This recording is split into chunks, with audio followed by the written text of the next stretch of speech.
कि कैसे हैं आप। भीष्म पितामह चुप रहे, कुछ क्षण बाद बोले, कुछ पूछूं के सब, बड़े अच्छे समय से आए हो। संभवतः शरीर छोड़ने के पूर्व मेरे अनेक भ्रम समाप्त हो जाएंगे। कृष्ण बोले, कहिए ना पितामह। भीष्म पितामह ने कहा, एक बात बताओ कृष्ण, तुम तो ईश्वर हो ना। कृष्ण ने बीच में ही टोका और कहा, नहीं पितामह, मैं तो आपका पौत्र हूँ, ईश्वर नहीं। भीष्म उस घोर पीड़ा में भी ठहाके लगाकर हंस पड़े और बोले, कृष्ण, मैं अपने जीवन का स्वयं कभी आकलन नहीं कर पाया, संभवतः नहीं जानता कि अच्छा रहा या बुरा, पर अब तो इस धरा से जा रहा हूँ कन्हैया, अब तो ठगना छोड़ दो। कृष्ण भीष्म पितामह के थोड़ा करीब आए और उनका हाथ पकड़कर बोले, कहिए पितामह, क्या पूछना चाहते हैं आप। भीष्म पितामह बोले, एक बात बताओ कन्हैया, इस युद्ध में जो हुआ वो ठीक था क्या। कृष्ण ने कहा, किसकी ओर से पितामह, पांडवों की ओर से या कौरवों की ओर से।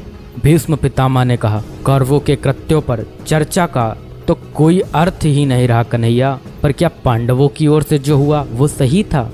आचार्य द्रोण का वध, दुर्योधन की जंघा के नीचे प्रहार, दुशासन की छाती का चीरा जाना, जयद्रथ के साथ हुआ छल, निहत्थे कर्ण का वध, यह सब उचित था क्या। कृष्ण ने कहा, इसका उत्तर मैं कैसे दे सकता हूँ पितामह, इसका उत्तर तो उन्हें देना चाहिए जिन्होंने यह किया। उत्तर दे दुर्योधन का वध करने वाले भीम, उत्तर दे कर्ण और जयद्रथ का वध करने वाले अर्जुन। मैं तो इस युद्ध भूमि में कहीं था ही नहीं पितामह। भीष्म पितामह ने कहा, अभी भी छलना नहीं छोड़ोगे कृष्ण। अरे विश्व भले कहता रहे कि महाभारत को अर्जुन और भीम ने जीता, पर मैं जानता हूँ कन्हैया कि यह तुम्हारी और केवल तुम्हारी विजय है। मैं तो उत्तर तुम्ही से पूछूंगा कृष्ण। भीष्म पितामह के इतना कहते ही कृष्ण थोड़ा गंभीर स्वर में बोले, तो सुनिए पितामह, कुछ बुरा नहीं हुआ, कुछ अनैतिक नहीं हुआ, वही हुआ जो होना चाहिए। भीष्म पितामह ने कहा, या तुम कह रहे हो केशव, मर्यादा पुरुषोत्तम राम का अवतार कृष्ण कह रहा है। यह छल तो किसी युग में हमारे सनातन संस्कारों का अंग नहीं रहा, फिर यह उचित कैसे हुआ।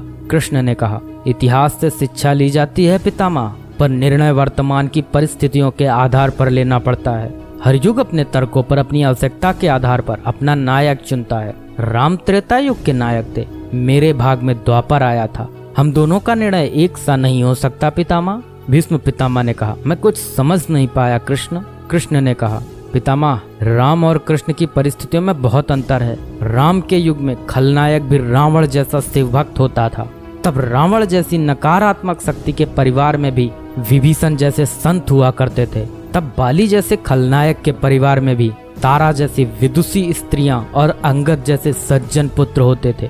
उस युग में खलनायक भी धर्म का ज्ञान रखता था, इसलिए राम ने उनके साथ